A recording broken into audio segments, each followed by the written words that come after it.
Become a sustaining member of the Commonwealth Club for just $10 a month. Join today.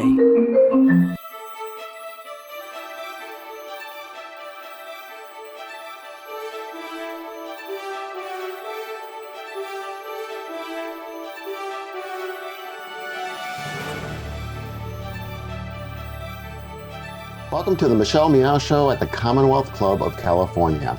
I'm John Zipperer, the club's Vice President of Media and Editorial, and your co-host for today's program. Until that happens, we are doing all of our programs online. This is the latest in more than 400 programs the club has done online since the pandemic hit. You can find all of our upcoming programs, as well as podcasts and videos from our past programs at commonwealthclub.org. Now I want to introduce Michelle Meow. She's the producer and host of The Michelle Meow Show, and she's a member of the Commonwealth Club's Board of Governors. Good to see you again, Michelle. Thank you so much, John, and thanks to the club for bringing all these incredible people together to have these thoughtful conversations. And thanks to you for joining us. He's the anonymous artist behind the Honey Bears that you may have seen in San Francisco.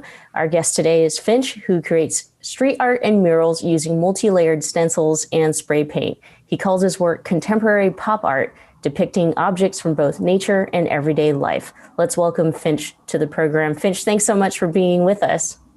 Absolutely. Thank you for having me. So the little that we've uncovered from, just basic Googling, I know that you came to San Francisco back in 2011 from St. Louis. Is that where you actually grew up? Mm-hmm. Yep, I was there from birth till 18. Tell us a bit about your journey to become a street artist. I mean, were you into art as a kid? Did you always want to do this form of expression? I mean, how did that come about?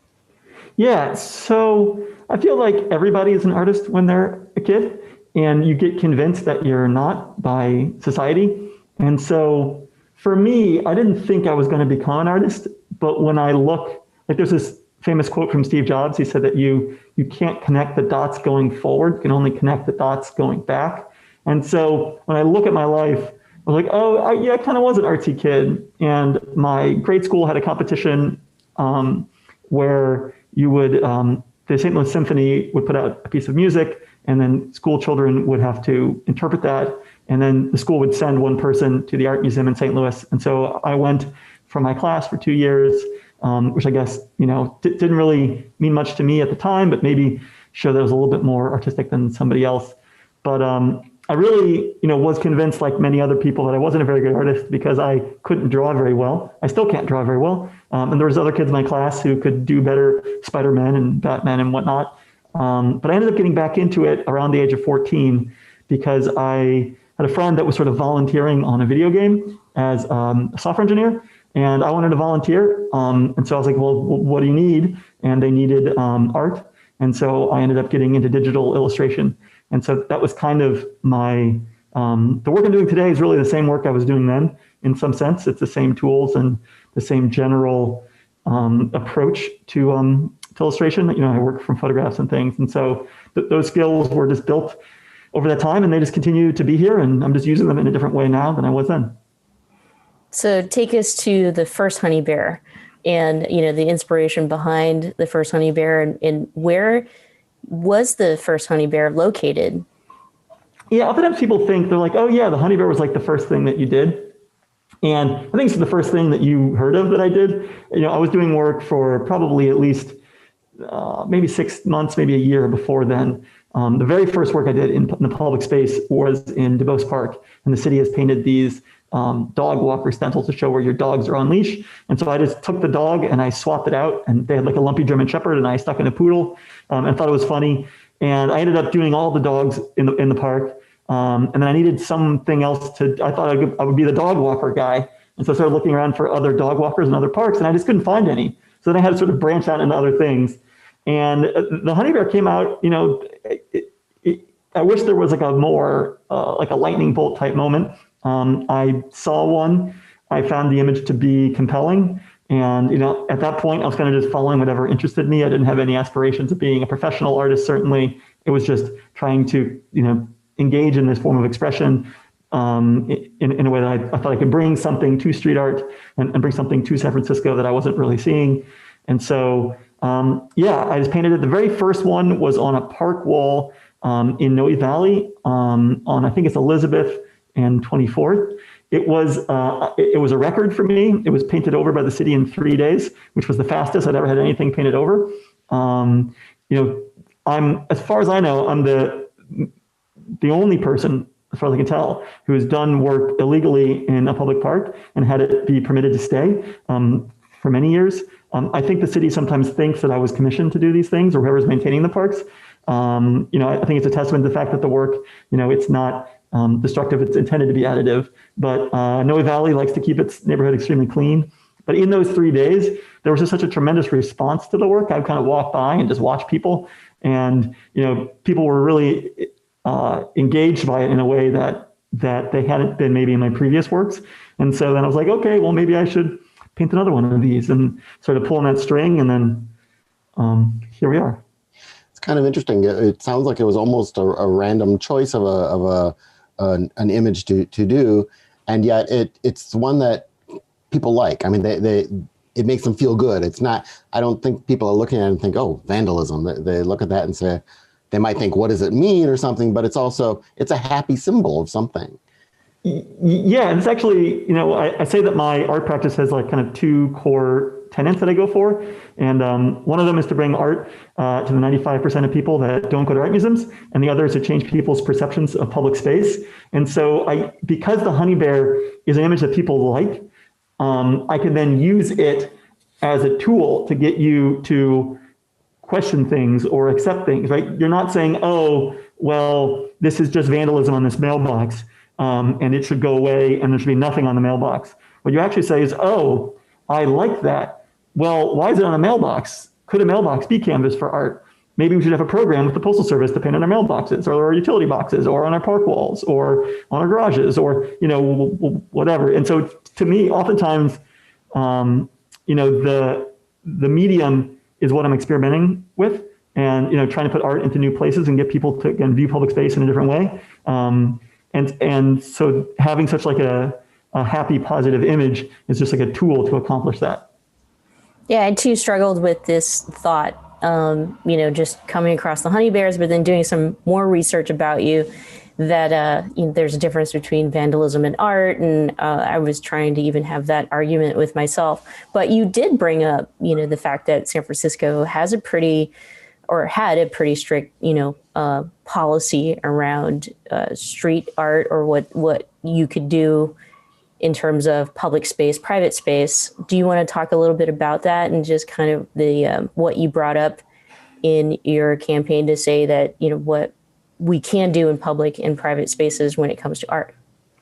Yeah, I think that there was just a big backlash against graffiti, and they threw out the baby with the bathwater to some degree, right? And so, I'm not a big fan of most graffiti. I think some people who do graffiti are trying to make art, and I would just call them street artists, even if they call themselves graffiti writers.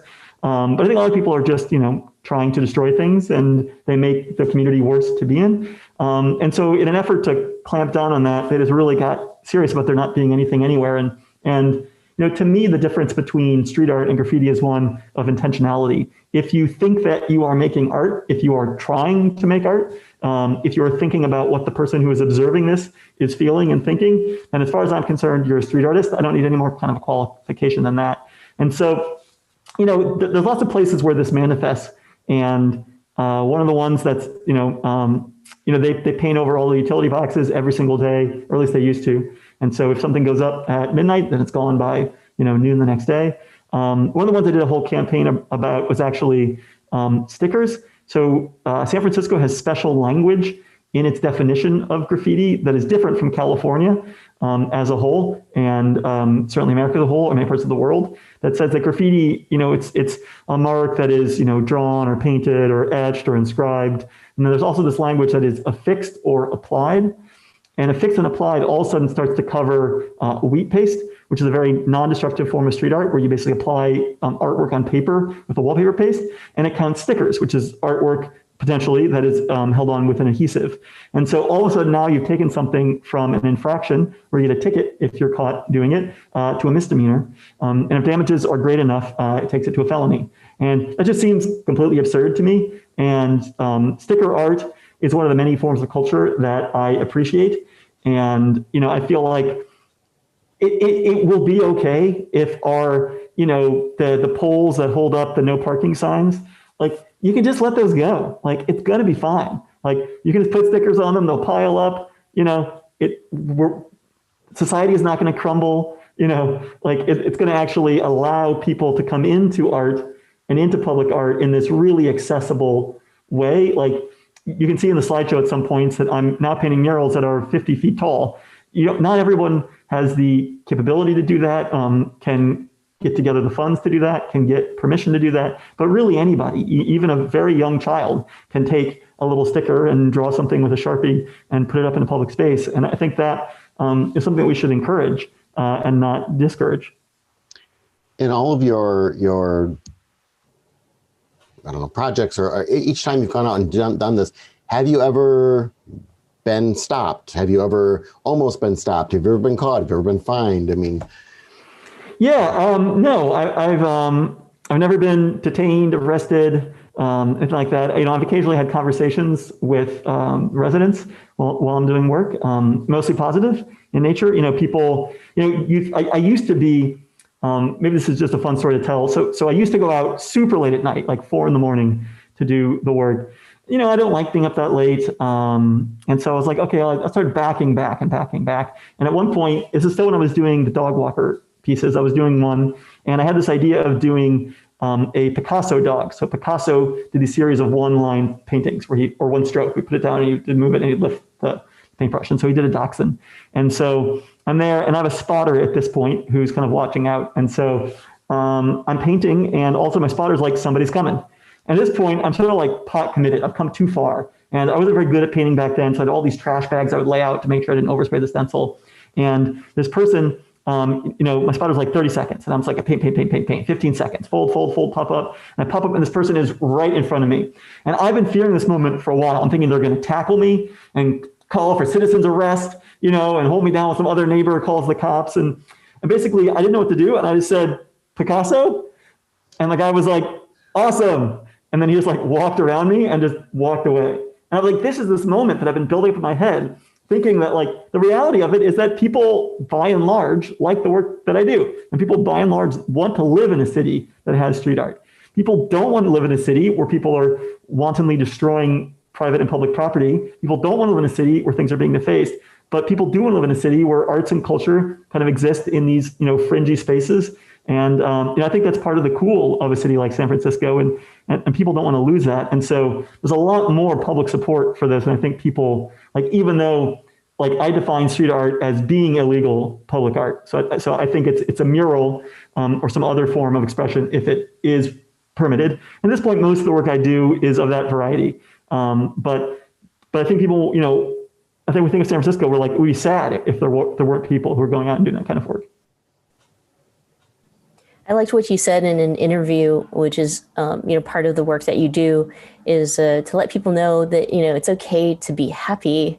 And I think for, a few years, I guess the last few years that I'd been in San Francisco, I mean, even if you felt happy, you felt anguish for a lot of reasons, maybe political reasons, maybe all the stuff that we were going through, right? But I admit seeing the Honey Bears or seeing your artwork really did make me happy.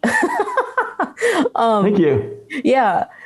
Let's segue to the, being anonymous and, the decision to do so. And kind of, you're telling this story about, someone potentially turning you in, but yeah, why be anonymous? Is it because we're using public spaces?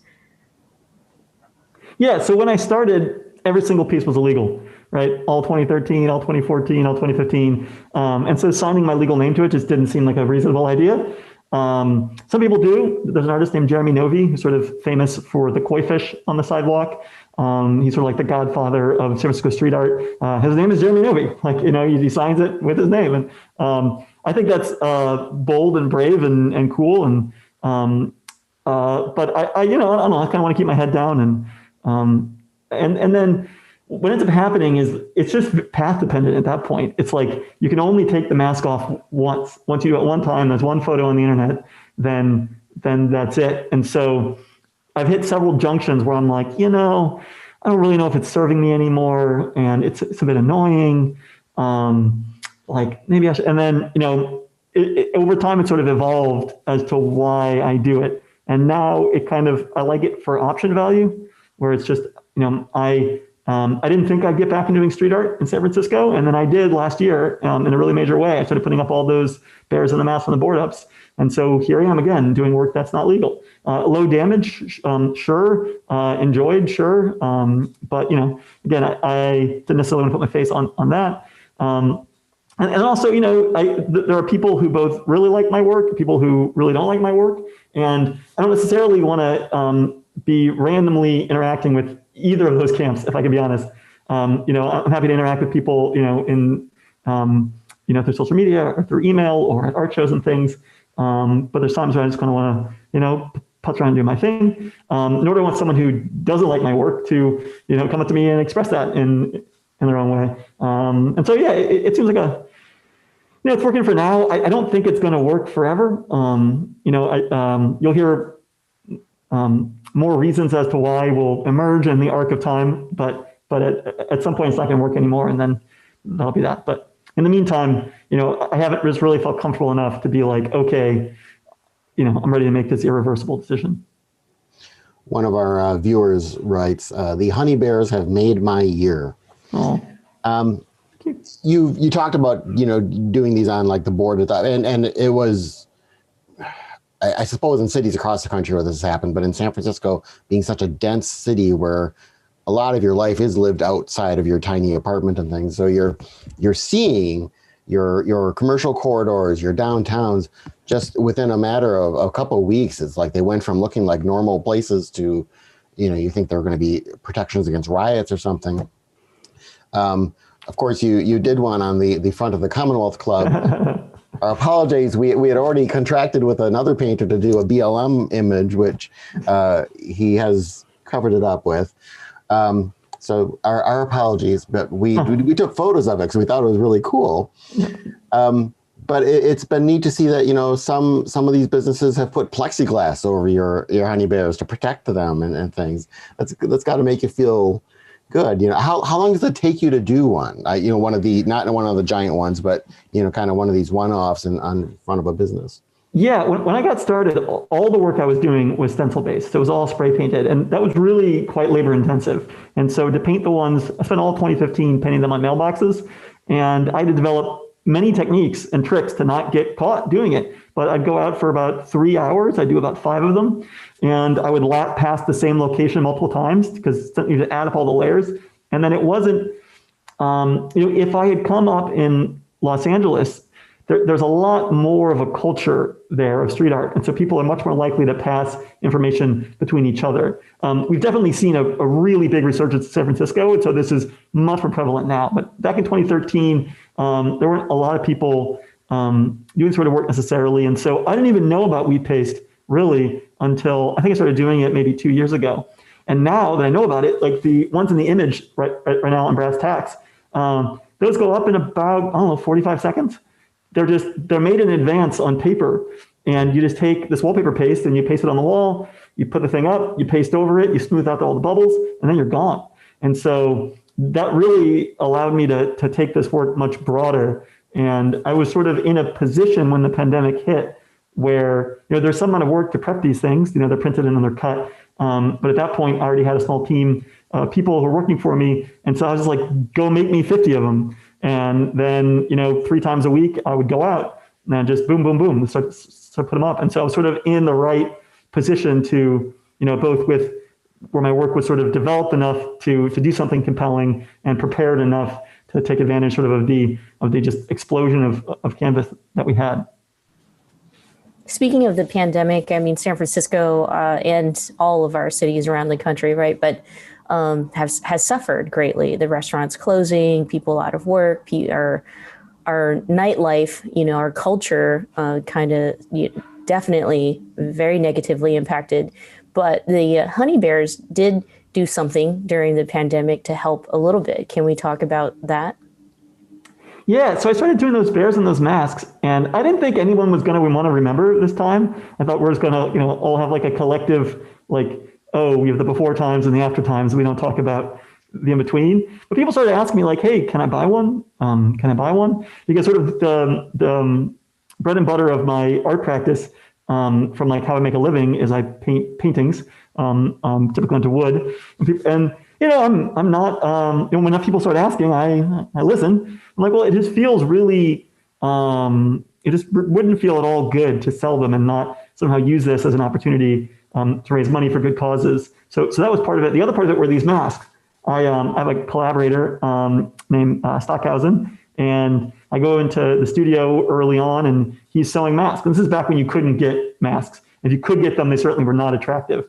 And so he has a background in fashion design and was making what I thought were very comfortable, fashionable, and actually quite effective masks. This one has a removable filter. This is when it was like illegal to buy N95. And so, there's all this research going on and folding shop towels and sewing them, and all these engineers trying to figure out, well, how do we do equivalent things? And so I was like, hey, if I just put honey bear fabric on that, could we sell them for charity? And so that was the first fundraiser I did. And so the mask went 100% to charity. And then the paintings, half of all the sales I did went to charity. And I did the half because, I have employees to support and payroll and rent and all these things. And so that feels like a sustainable number. And that went way better than I could have expected. So I think the very first fundraiser, I donated over $100,000. And that blows my mind. I still don't really know how to understand it, because only 1% of artists actually earn $100,000 in a year. And so to donate that much became an amount where I was like, holy smokes. And so that first fundraiser, we targeted two different nonprofits, both entirely focused on local.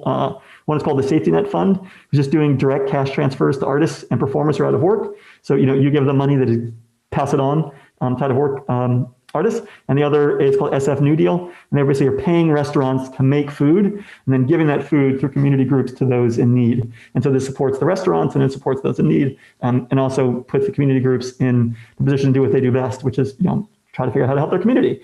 And so that ended up being kind of the, I had done philanthropic work in previous years. I did Smokey Bear, raising funds for victims of the wildfires. I did the Pink Pussy Hat Bear for Planned Parenthood when Trump cut their budget some number of years ago. I think it was maybe 2017. And but really this was at a different kind of a scale. And so I ended up being like, well, that worked. And so I ended up doing like a sequel to that. And then I ended up targeting I did a fundraiser for Black Lives Matter causes, and I did one for the LGBT Center, and I did one for St. Anthony's, which serves 2,500 meals a day to those in need. And so, yeah, this is becoming a really core part of my practice. And I'm having conversations with different people right now, trying to figure out how to do this to the best of my ability. It's actually very challenging. In some ways, the more you give, the more people come to you asking for things, and trying to balance my own priorities and what's good for my studio. But also I feel like the flexibility of the bear as an image makes it actually really ideal for this sort of work, much more ideal than a lot of other artists' work might be. And so therefore I'm in this sort of unusual position where I believe I have a better opportunity than most to do this sort of work. And so therefore I don't want to reject that as a proposition. And so stay tuned for more fundraisers. I have the next one planned already. I won't announce it here, but it's someone that Michelle. Is sort of the head of this organization. So you have stuff coming up. One of our audience members asks, how can we buy more honey bear face masks? Are they still available? And if so, where would people go? So unfortunately not. It turns out that sewing masks is not core to what I want to do with my life. And so we ended up doing a second release. And actually one of the things really cool is somebody wore one on the Florida town hall with Joe Biden. So it was on national TV, and Joe Biden is at least now our president, has now seen a honey bear, at least from a distance, which is cool. But so we hired an out of work artist to sew, and she kind of worked full time on it for a month or two. and she had schoolwork to get back to, and our interest just wasn't there, honestly. And running like a cut and sew facility in the middle of San Francisco is just not what I wanted to do. So the ones that are out there, I mean, we didn't make that many in total. I think we made maybe 300, 400. But because all the money went to charity, and in the second batch, we paid for her wages and the materials, and then all the rest went to charity. We were selling them for over $100 because I'm like, this is really a donation that you're making, and then we're giving you a mask as a thank you. You're not buying a $150 mask or something. And so, but I'm sorry, yeah, like it just, it's not as, I mean, you can imagine, this is not fun to do. And some of the pictures that we have of your artwork, we can tell that the bears, at least, they're not confined to just San Francisco. They've gone global. Is that part of your plan, like to make happiness worldwide for other people to enjoy? Yeah, I mean, at some point, it's if people like it here and it makes them happy here, I don't see why it wouldn't make them happy somewhere else. And if it's the image can be very adaptable. So the first mural I did in Chicago had like a Kanye bear and the Cubs bear, and had like a cast iron pan bear, which is kind of an homage to their food scene. And so it's trying to basically flex it into that environment and be something that the local community would appreciate. I'm a really bad millennial, and I don't like to travel as much as most of my peers do. And so I'm not like chopping at the bit to get on the mural circuit. And, I know of muralists and I've met muralists that don't have an apartment. They just put their stuff in storage and hit the road and just live on the road. That's not at all what I want to do. So I don't expect that from me. I expect to spend 80% of my time here. But like anyone, I'm traveling around. Anyway, I have friends in other cities. I do like to go places. So I was in Europe last year for a wedding, and so we just popped through Florence on the way home and did a bunch of street art.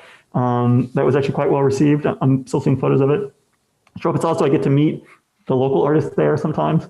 There's like an underground railroad of street artists, and so oftentimes it's like we know each other through Instagram or something. And so, but we get a chance to meet and talk shop. And they can kind of show you, okay, well, these spots are good and these spots aren't good, and kind of adapt you to the local community and culture. And it's a fun thing to do. But yeah, I mean, it's slowly going. I've been, I've pieces in Hong Kong. I have some pieces in Tel Aviv, and then St. Louis, Chicago, Lafayette, Indiana, Miami, Los Angeles.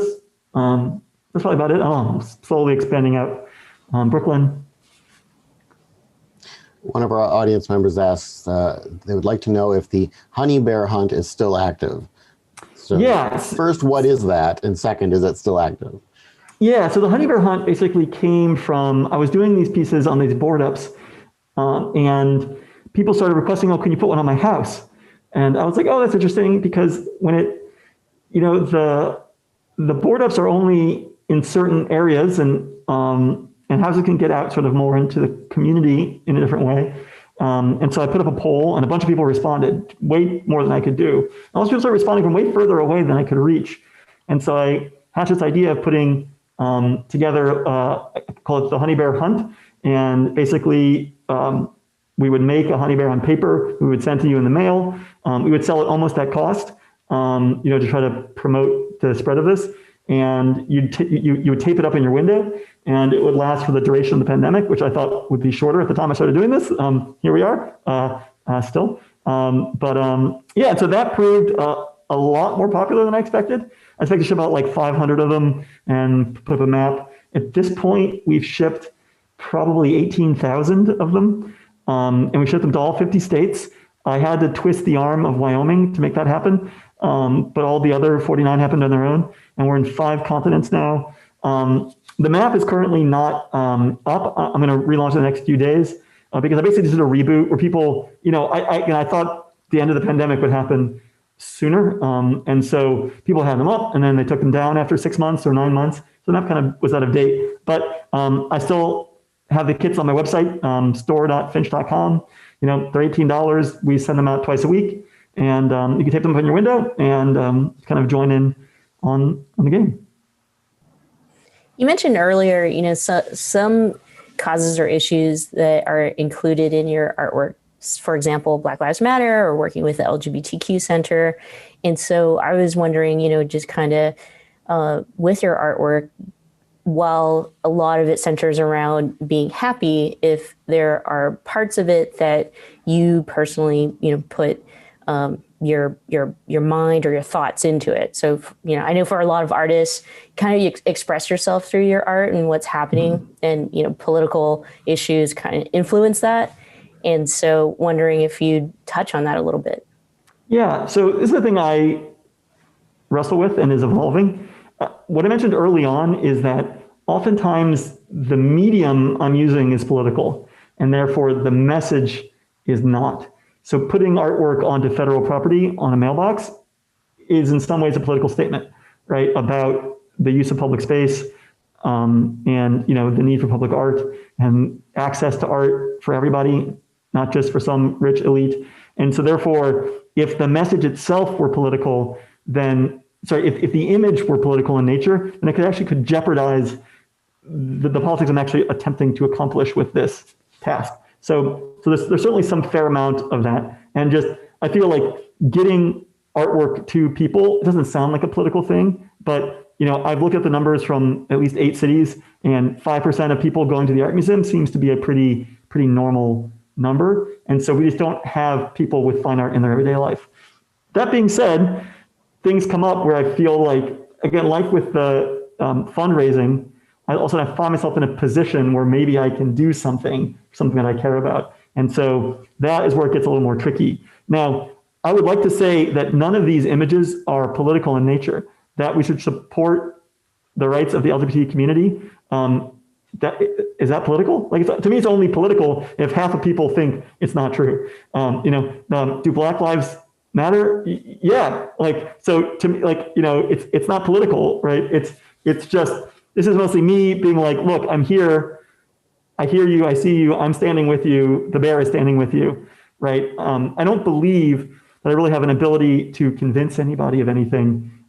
There's certainly things that I believe personally that would be controversial, things where half of people wouldn't believe those things, right? And I just don't feel like it's my job at this point to try to push those things onto people, try to change, to push the culture in that way. I'd rather, kind of ease it along. But yeah, again, I just don't think that it's political to support the LGBTQ plus community. It seems like this is basically human decency things, not, like basic human rights, not some like avant-garde, and if I was doing it in Iran, it would be political, right? There are still places where there's a death penalty for sodomy, right? And so that's, but heretofore, I'm not doing that. I'm mostly doing it, in my community to show people that, you feel like you're under assault, and things can happen on the national and world stage where you feel like you're under assault,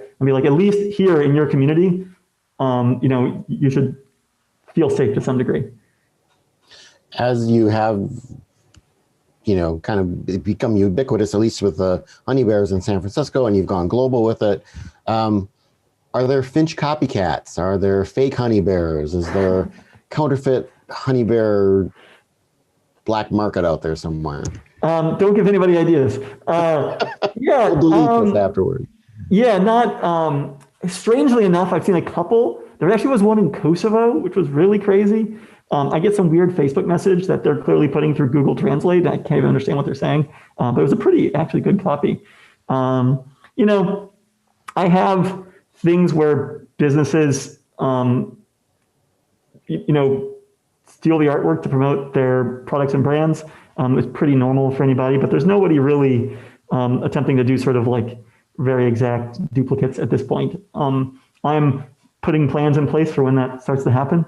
But yeah, right now, I'm still kind of flying a bit under the radar. I think because I don't interact with a lot of the traditional fine art world, I kind of, I still fly a lot more under the radar than I think people expect. Hey, look, it's the mayor. at the LGBT center, the LGBTQ center in San Francisco. So speaking of, notable people like the mayor and folks who've taken pictures with the honey bears, can you give us, maybe a few more names of folks who've come by? I mean, people love to take pictures with them and post them on their social media. Yeah, this was the kind of the genius idea of a publicist I worked with named Mark Rhodes. That is, if the Pride Parade was going to be canceled, that maybe we could do something distributed around Pride. And so he sort of organized a campaign to get people to take photos in front of. He helped me get this mural, which I'm very proud of, which is on the LG Center on Market and Octavia. And so, yeah, I mean, a lot of people came by. Scott Wiener came by, which I think is pretty cool. Mark Leno came by. Sister Roma came by. Miss Moore came by. So just a lot of kind of community leaders. Manny came by. My friend Adam Swig came through. It seems like there's been a constant. YY from the ballet came through and actually sort of prompted a collaboration with the ballet that came out recently. So it's been kind of interesting to me. Oftentimes I try just to meet these people because I'm excited about what they're doing. Just get a chance to meet designers or politicians or whatever. Again, I try not to try not to get involved in candidates and electoral politics, but doesn't mean that it doesn't mean I don't have opinions, right? And then sometimes it's like it doesn't even matter. Like it's the mayor. Like that's just cool. I was like, cool. I want to say hi to the mayor. So yeah, that's been a really great project, and it's a great way to kind of have such a visible Pride mural and get people sort of engaged. It sounds like you've got a lot going on. Just how busy are you these days? And I mean, do you have time off? How much of your time is focused on the art and how much of it is, dealing with employees and rent and all that kind of stuff? Yeah. I think sometimes people think I'm a little busier than I am because I have a support team now. So right now payroll goes to 7 people, of whom 4 are full-time, which has been crazy. That's up from a year ago would have been 3 people, of which 1 was full-time, which is me. Right. And so, I've been having some help for a while, but it's really become much more elaborate now. I don't sleep as well as I used to, but I feel like very often, especially in COVID times, I'm not very calendared. Like this was on my calendar and so I'm here, but very often it's just big blocks of time. And so I basically just there's an overwhelming number of projects that I could work on. And I'm in the fortunate position now where there's absolutely no way I could do the number of things I would want to do. But just assuming that that's just life at some point, I just try to figure out whatever is the most impactful thing I could be doing at this exact moment. And then I do that thing, and then I just go on to the next thing. And so partly that's my I even call it like a life philosophy of trying not to get overwhelmed, but just, to understand that finishing projects is of crucial importance. And so I try not to get too many projects in motion and focus on just, okay, we're doing this, we're finishing it, and then we're going to go to the next one, and we're going to do that one, I'm going to finish that one, and sort of progress forward. So it's, honestly, what I said from very early on, long before I even knew this could be a full-time endeavor, is that I felt like I was pulling a string, and I didn't know where it would go, but I was excited to pull it. And I feel the same way now. I still don't really know. There's no master plan. There never was a master plan. I'm just sort of following opportunity and excitement, and I have a faith that that is enough. Speaking of the future, I feel like, many people are thinking about it or excited or planning even for this new emergence of San Francisco. Let's be real. Lots of people have moved out. The city's changed a bit. We're anticipating what that might look like when things get back to normal. And so I'm wondering from Finch, the artist, if you've been thinking about that and kind of what impact your artwork might have for a new San Francisco. Yeah. So first, I just want to interject a point, which is that I am not sad to see the Fairweather fans leave. Lower rents is just nothing but good for our community and for artists in particular who, don't. There's a gap between the value they provide to society and the compensation that they receive from society. And so I think all that's is good. It's easier now to find a studio than ever before. I think that the death of San Francisco has been greatly exaggerated. And I'm here to double down and keep investing in the city because I still think it's the greatest city, certainly in the country, if not the world. As far as it'd be really nice to have an art show. Like there are certain things that, I've been doing all my shows online, and I thankfully was in a really good position where I was already releasing all my work online, even when I had art shows, because I've been self-producing my own shows for years. Like I would sign a lease on a space for 1 week, and I would go in, I would clean it up, I would hang all the work, I would do 4 openings, and then I would pull it all back down again and clean it up and leave. Even when I did that, the artwork was still available only on my website because I didn't want to take credit cards and do that whole sort of rigmarole. You just bought it off your phone or whatever. So I was in a really good position. However, there are some things, art is really, it's great to see it in person. And certainly, I have a fine art practice, and there are ideas that I've just had on hold.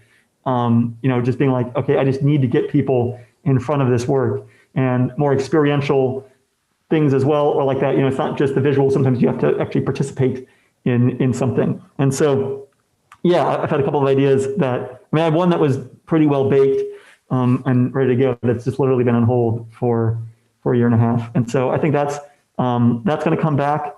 All sorts of, because people want to be part of a happening, right? And so they want to gather around things like arts and culture.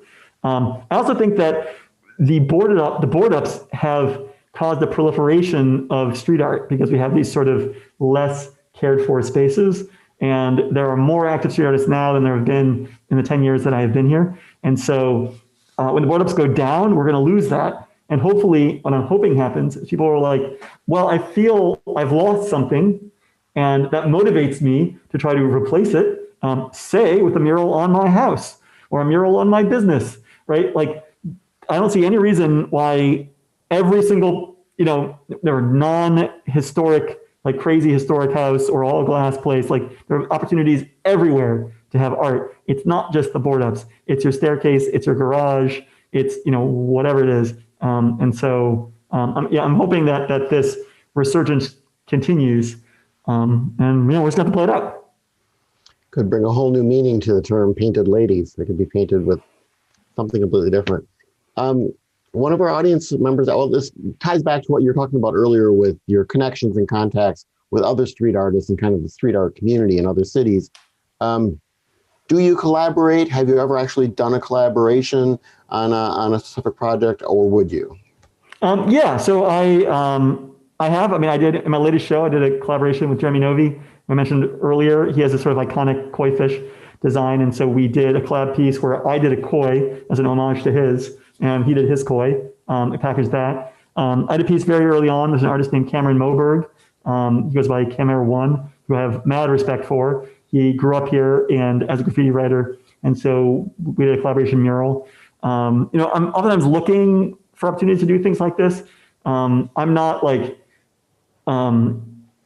seeking to make some very large percentage of the work that I do collaborative in nature. Oftentimes because I just, it's kind of can be tough to work things in. Like I produce photorealistic renderings for people to get them comfortable with what I'm going to paint in advance. And also I try to move at a pretty fast speed with this stuff. Like you're not rewarded for spending time on, like months and months on a project. So oftentimes I'm like, someone's like, hey, I want something, and they have no budget or low budget. I'm like, cool, I can make this happen. If I can move at a certain pace. But yeah, there certainly are collaborative projects that I've would like to do, and more that'll come up in the future. Okay, what's your personal life like as an anonymous artist? Just going places, making friends, or meeting new people. I don't know if you date or all that stuff, but like when people, married. Thanks. I didn't know that. Surprise. This is the public announcement. Family and all that stuff. What's it like to be Finch personally? Yeah, so I don't think my life is that unusual. I'm extremely forthright. When I go to a party and people ask, "What do you do?" which is the San Francisco question. I say, "Oh, I do street art." have you seen the honey bear or whatever? And for many years, I would ask people, well, like, whereabouts do you live? And I'd try to triangulate like the closest mural. And I'd be very surprised that sometimes there'd be a mural like 1 block over, and they're like, I have no idea what you're talking about. I'm like, clearly you're looking at your phone and you're not looking up at the world. I haven't been to a party in a long time. Certainly, I have more visibility now than I did before 2020. And so maybe now people will know my work when I go to a party. But yeah, I think people generally are interested. It's not a very common thing people do. I'd say like a lot of the people I interact with are the people you expect to interact with in San Francisco. Like I'm basically like a young professional, so I meet doctors and lawyers and software engineers and people like that. And people oftentimes are fascinated. Well, like, how do you feed yourself? Like, how does this actually work? And so I'm kind of trying to educate people and to try to get them engaged. I have another community of actual artists I hang out with that I've met through my art, which is great. Though they're, they understand those things, and we talk shop maybe more strategically there about, okay, well, how do we make this work? What's now, how do we eat? Yeah, but I don't know. I don't think there's anything that unusual about how I live my life. I have a dog. I walk him. We hang out. I have family. I see them. I'm pretty engaged with my family. My father's actually helped me paint murals, I think maybe 5 cities now, and he's been on my build crew for Burning Man 3 times. And so we get to engage in that way. And I don't know. Yeah, I don't think my life is really any different than a lot of people's. Someone asks, is the 23-foot tall standalone honey bear still east of Alamo Square?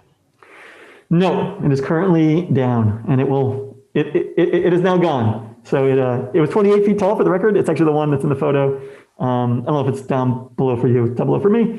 And yeah, it was never intended to last because it's made of wood. It's actually made of something much worse for the elements than wood. It's basically like sawdust, compressed sawdust. So it dissolves in water. And it was up for a little bit, and then now it's not, and it'll end up being recycled. And that's How will you feel if in like 20 years ago, I don't know, I'm just making up a year, you find someone has preserved one of your honey bears of some sort, and it's worth, $100,000 or something like that, both as a symbol of public art, as a symbol of this weird, freakish moment in time that we are at. I mean, what's that going to feel like? That'd be really great. The idea that my art, like when somebody plexied over one of my pieces to preserve it, I was like, that happens to Banksy. And does it happen to anybody else?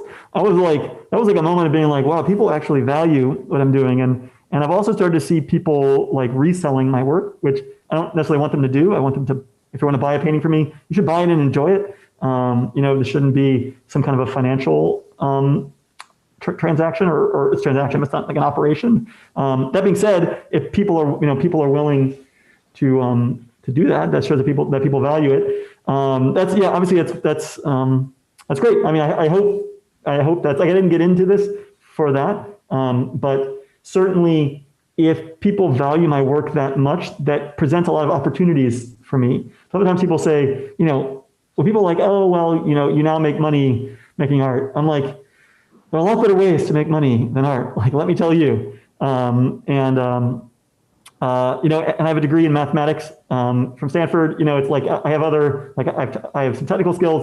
There's way easier ways to make money than this. And so to me, it's like I make the money to make the art. Like that sculpture that was down there before, the 20-foot tall bear, I paid every dollar of that thing, to buy the materials, to paint it, to bring it to Burning Man, to bring it back, to put it up across in the, and so it's like, well, I can't just do that, out of thin air. And then additionally, it's more like when you've reached some level of recognition, people start reaching out to you with opportunities to do stuff that's larger and more compelling. So I would like that to be the case. I don't make any promises to anybody. I'm just here to do the best I can, and it's certainly gratifying that people appreciate the work, and I hope I can get to do this until I die. That's plan A, is just keep going. So I hope it works. Well, we're right there with you as big fans. I mean, you brought up Banksy, and so I was trying to refrain from bringing up Banksy just because I think you're San Francisco's treasure. You're our Finch. This is a thing. If there's one spot in San Francisco that you've not put up an installation that you really want to, is there a spot? Do you have an idea? Yeah. So actually, the LGBT Center was one of those spots for a long time. I was like, this is, there's no mural here. There hasn't been a mural ever. It's only been out like 100 years. I'm like, it's just so crazy. Yeah, I guess if anybody is listening, the Terra Gallery has a wall that is absolutely epic that I would love to paint on. They actually just trucked a house down the street that I was looking at on Franklin. There was another epic wall. I think it's the one that they literally moved because it's gone. Either that or they bulldozed it. I'm trying to think offhand if I can just come up with another couple names in case someone is listening. I mean, the goal, like what I would like to do is to do a honey bear on a skyscraper. So if you have a giant blank flat wall, the largest I've gone is 28 feet. And so I can definitely go bigger. I could go arbitrarily large. So yeah. But I don't know if I can, off the top of my head, pick another spot that's really like, oh my word. Towers, is that even possible? It's all glass is the problem. Yeah, it's all glass. Yeah, this is why Eastern Europe is such a mecca for public art, because those kind of Stalin-esque communist, like concrete bunkers have just no windows on the side. And so they're just like a dime a dozen out there, and people just do the most incredible art on them. And so there is some of that, the city survived the 70s and its architecture. And so you can sometimes find these just like perfect, flat, beige walls. I will say one thing that I would love to see at some point, but I have no particular emotions on at this point, is the proliferation of display ads in public space is pretty incredible. And there's no trade there. I trade being subjected to advertisements in order to get Google for free. I'm trade being able to connect to my family and loved ones on Facebook for being subjected to advertisements. I don't get anything for seeing your giant billboard or giant banner. And a lot of the best walls in San Francisco are basically, they just apply these vinyls to the sides of these buildings. And some cities, I think Marin is one of them, and Sao Paulo is another, ban it and just say, no, like this is a blight on our public space. And whenever people get upset about public art, is it gonna, people are gonna be upset. I'm like, there's a giant McDonald's ad right there. Like it's in your face. And we just have gotten like dead-eyed zombies to it, right? And it's like you cross the bridge coming to San Francisco and you're just inundated with this imagery. And for what? I mean, so that somebody else, somewhere else, like you don't get there's no trade. It's not paying for public transit. It's not paying for our roads. And so you would see a lot more mural walls of tippy top quality. You could get rid of those advertisements. So what is the best way if some organization, say, I don't know, the Commonwealth Club, wanted to do a project with you? Do they get in touch with you directly, or do you have an agent, or who should they? Yeah, so there's a hello@finch.com. I have a person who reads that because a lot of stuff comes through it. And every Monday we meet and talk about what's come through. And if it's like, sometimes it's like so incredible that I get a text message and it's like, you got to check this out right now. And so I'm like, oh, cool. I try to be, the wheels of Finch grind very slowly, but they grind very finely. And so, typically things are seen and read and processed, but I said before, I can only do so much. And one of the challenges I have is like, when I'm working on a project, I'm just ignoring everything else. Like someone sent me emails and like, I'm like, you're 2 projects in the future. Like, I'm just like, I'm totally focused on this thing and then I'm going to finish it and then move on to the next thing. But yeah, I mean, I'm hoping to be here for a very long time. And so I'm just, again, trying to pick cool projects and work with cool organizations and make cool stuff happen. Yeah. They sound like they're getting bigger and bigger and bigger. You mentioned earlier that you're working with a publicist, who we know very well, Mark Rhodes, especially in the LGBTQ community, works with very big clients and celebrities. And so what's that been like, and how's that, kind of change your operation? Yeah, I was, I kept meeting Mark at events we first met because I donated a painting to the PG&E Pride Party in like 2014 or something. And I had a friend that was kind of like he would call himself the ranking gay member of PG&E. And so he was just sort of like, okay, well, you do this Pride Party. And so that's when I met Mark. He didn't have any choice in having this painting up for auction. I don't think he necessarily wanted it, but he rolled with it. And yeah, I was like, do I really need this? I was like, I don't know. And basically I was like, yeah, let's just try it out. And that's my attitude for a lot. And it's been great. He's really helped me get a lot of cool projects and increase the visibility of my work. But with many things, I'm just here to try things. Again, there aren't a lot of models for some of the things that I'm doing, which is one of the things I find to be very tough. If anybody can introduce me to Shepard Fairey and I can get some mentorship, that would be very swell. He probably has the business model that's most closely aligned with mine.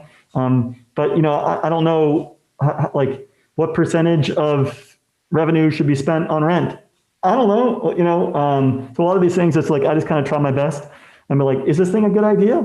And you kind of look at like, well, what's the downside? Not that bad. Okay, cool. Like, let's try it. And some things have been great and some things haven't worked. And a lot of what I do is that way. My goal is not to not make mistakes. It's just not make the same mistake twice.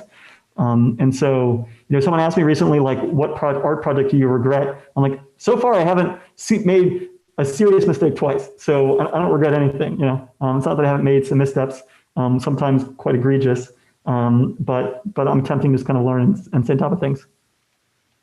This is kind of the standard question to ask, but having come from with all this background where you've got very varied kind of inputs, in your education and in your background, I'm just curious on, do you have any inspiration specifically on the art or other people who have either the type of art that they've done or just the people, their approach to getting out, public art and street art? Obviously everyone thinks of Banksy, but we think of you. So who do you think of? Sorry, could you rephrase the question? So who do I think of when I look forward to inspiration? Is that the question? Inspiration, yeah. Yeah, absolutely, yeah. So Banksy was a big inspiration. He had he called it a residency in New York. We did a piece every day for 30 days. He did like an audio guide along with it. And on the 30th day, he said, if this has inspired just one person to go out and make street art, it would have been a tremendous waste of my time. And so, with the influence being on just one, and to me, that was sort of like, okay, like I've been given permission or something. I think aesthetically, what I do is very different from him. I think it's much more tightly tied into Warhol. I also really like the color field artists like Ellsworth Kelly and Frank Stella. I think kind of the flat fields of color is really, like, I'm very obsessed with color. And I think the flat fields cause some kind of an emotional response in me. Like that blue is so blue and it's so perfect. That's something I go for in my aesthetic, and spend a lot of time trying to accomplish that. And then sort of the sensibilities of the images that I look at, like Warhol is most famous for elevating the everyday object. Yeah, it was Jasper Johns that grabbed the beer can and sculpted it, but he didn't maybe run with it quite as far as Warhol did. And so I'm influenced by like cell shaded art and all sorts of these things. Like you might have seen like the Zelda game on the N64. Like these things all kind of swirl around, and I just try to follow. My goal for my art is to make things that I like. I don't try to make things that other people like. I don't know how to do that, and I don't think anybody really does. I can just follow what interests me and then just get lucky, basically. And I've had, even within the bear series, I don't want to name the worst bears, or not worst, but the least well received. But some of them have been dramatically less popular than others. Even ones that I thought were just home runs. And I'm like, this is so cool. And it's like, well, I'm just gonna kind of move forward. Last question for you, and I just want to say, gosh, you bring back this fresh breath air of San Francisco in a lot of ways. The radicalness around your artwork, which is when you look at it at face value, it's not radical in a sense, but it feels so warm and so fuzzy and happy. But you embody that and you're bringing that back. And I can only imagine that when people get to know you or they get to know your artwork, lots of people will be inspired maybe to do their own artwork. So any words of advice for young people, who want to get into doing art or thinking about it or think they're not good enough? Yeah, so I have a few. I'll touch on something that you said very briefly, and then I'll answer that question. I feel sometimes like Batman, I'm not the artist maybe San Francisco wanted. I'm just the artist that it deserved. And so, certainly, I embody some of the contradictions that we have in the city. Like I went to prep school, I went to Stanford, I have technical skills, and yet I'm trying to come at this as I want to do things that enhance the public space. I care about San Francisco. I want the city to be better. I want it to be healthier and more just.